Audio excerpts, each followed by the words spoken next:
Hello, people of God. Quick video here about the blood moon that lasted the longest in an entire century, meaning on century 21, on the 21st century, there was a blood moon on July 27th, 2018, that is the longest blood moon of an entire century. And it happened right on the year that Israel became 70 years of age as the state of Israel. This blood moon that happened to be the longest one in an entire century must have a deeper meaning that we can understand. And well, the relevance of it, when you look at the times that we are living in, and you realize that this blood moon was the longest, again, the longest blood moon of an entire century, then we must analyze every aspect of it.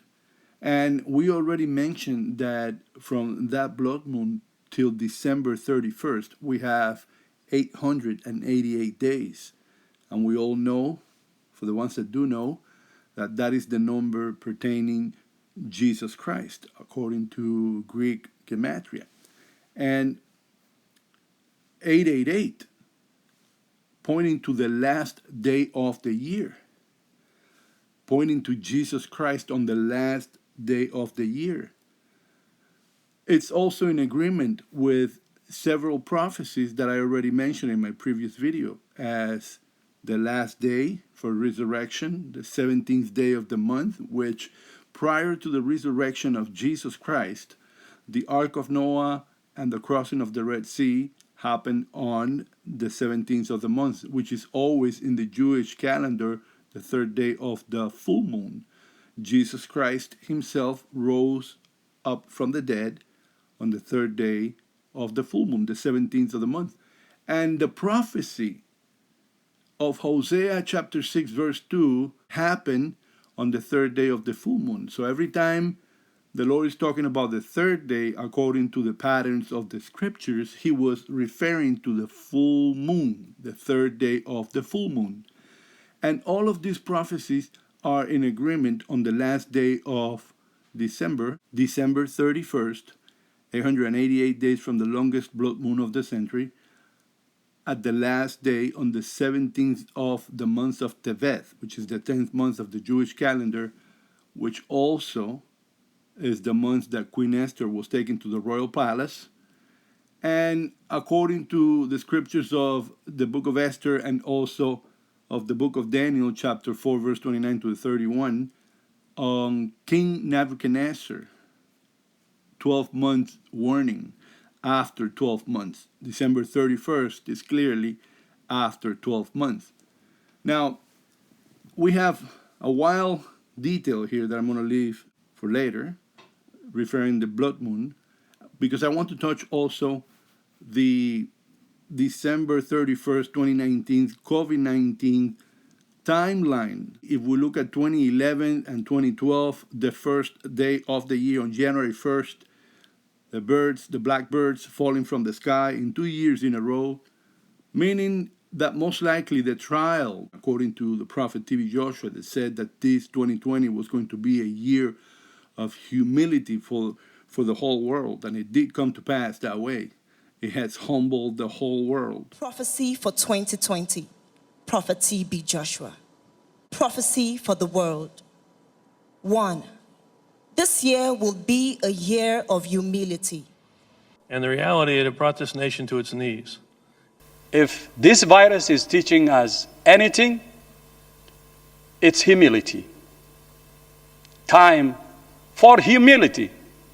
The first is humility. The pandemic should teach us at least that. Well, it started on January 1st, so most likely, even though the timeline starts on December 31st, the judgment started on January 1st. Until the end of the year, you get 365 days, despite being a leap year of 366. When you count from January to December, it's 365. So that is that. Now, going back to the blood moon which was the longest blood moon of a century, it lasted 103 minutes. And yesterday I was meditating 103 minutes, what could it possibly mean? And all of a sudden, it hit me. Check on the Jewish calendar, the first of the year, Tishri 1st. When did it happen? And it was September the 19th. That was Tishri the 1st, the new year of the Jewish calendar. So the new Hebrew year was September the 19th. When you count until December 31st, you have 103 days. And I was like, well, obviously this moon has a tremendous relevance to be called the longest blood moon of a century. So if the 103 minutes have any relevance, and now that we see that all of these prophecies and signs are pointing to December 31st, including now, from the first of the Jewish year till the end of the Gregorian, 103 days. And that is, meaning from the first of the Jewish year to the 17th of Tevet, you have 103 days. Isn't that something to scratch your head? Because by now I am more than convinced that we have all of the ingredients pointing to a single day of the year, the last one, December 31st. So I wanted to make this quick video for you to enjoy and meditate on that, because 888, these are two incidences, not one, but two incidences. You have, meaning it can't be a coincidence. You have two incidences, 888 from that blood moon till the end of the year, and 103 days, which are the 103 minutes that the blood moon lasted until the end of the year. And that, to me, is way beyond suspicious. It's just agreeing with everything else. All the prophecies, the last day, the third day, the 17th of the month, after 12 months. So at this point, this is it. December 31st. Until next time, God bless you all. Shalom.